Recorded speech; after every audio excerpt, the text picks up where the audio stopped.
Welcome back. गुज़िश्ता चंद बरसों से Washington समेत अमेरिका के अक्सर बड़े शहरों में गाड़ियों पर खाना फरोख्त करने का रिवाज बढ़ गया है। इन चलते फिरते रेस्टोरेंट्स के जरिए देश देश के जायकों से लुत्फ अंदोज होने वाले कहते हैं कि ये नया रुझान सोशल मीडिया की वेबसाइट्स के जरिए मकबूल हो रहा है। कैसे, बता रहे हैं नदीम याकूब अपनी रिपोर्ट में। स्टीफान बॉयलिन ट्रक के छोटे से किचन में एक मददगार की मदद से अपने मखसूस सैंडविच बनाने में मसरूफ हैं। वाशिंगटन में लोग दोपहर के खाने के लिए गाड़ी के बाहर कतार बनाए हुए हैं।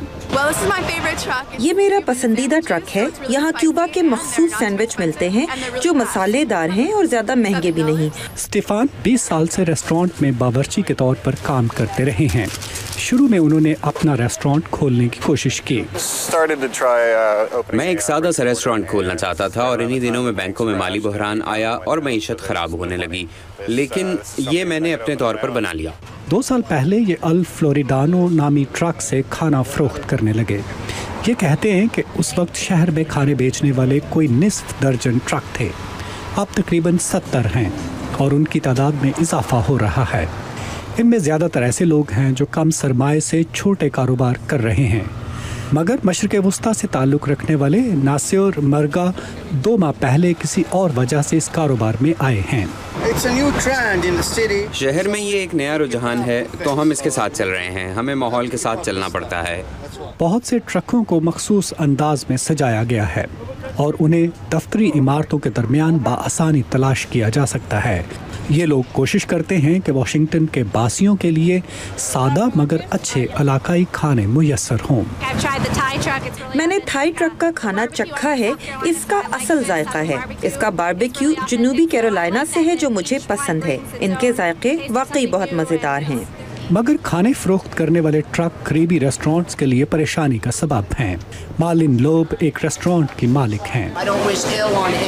मैं किसी के लिए बुरा नहीं सोचती, मगर जब वहाँ पार्क में इतने ज्यादा ट्रक खाने बेच रहे हों तो सबके लिए मुश्किल हो जाता है।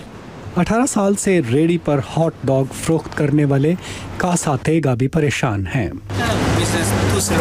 कारोबार बहुत ही सुस्त है। ये ट्रक और सारे हालात कुछ भी तो पहले की तरह नहीं। स्टीफान कहते हैं कि ट्रक पर खाना बेचने के अपने मसाइल हैं, जैसे मौसमी हालात और महकमा सेहत की जानिब से निगरानी। जेफ कैली फूड ट्रक एसोसिएशन के बानी हैं और ईट वोंकी नामी ट्रक के मालिक हैं। वाशिंगटन में महकमा सेहत के कवायद के मुताबिक खाने के ट्रकों की साल में कम से कम 2 मरतबा इंस्पेक्शन होना होती है। महकमे का सर्टिफिकेट यहाँ पर चस्पा करना होता है। इसके अलावा शहर की पुलिस भी ट्रकों की तवातर से निगरानी करती है।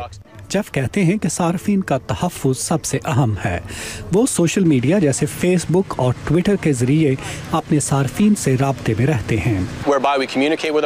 इनके जरिए मैं अपने सार्फिन के साथ राब्ते में रहता हूँ। इन्हें बताना कि किस रोज़ किस वक्त मैं कहाँ हूँगा और किस दिन क्या खाने को होगा। वो कहते हैं कि खुराक के ट्रकों की वजह से शहर के लोगों के लिए खाने पीने की फहरिस्त में नई और दिलचस्प अशिया मुतारिफ हुई हैं। जुनसो के साथ नदीम याकूब, उर्दू VOA।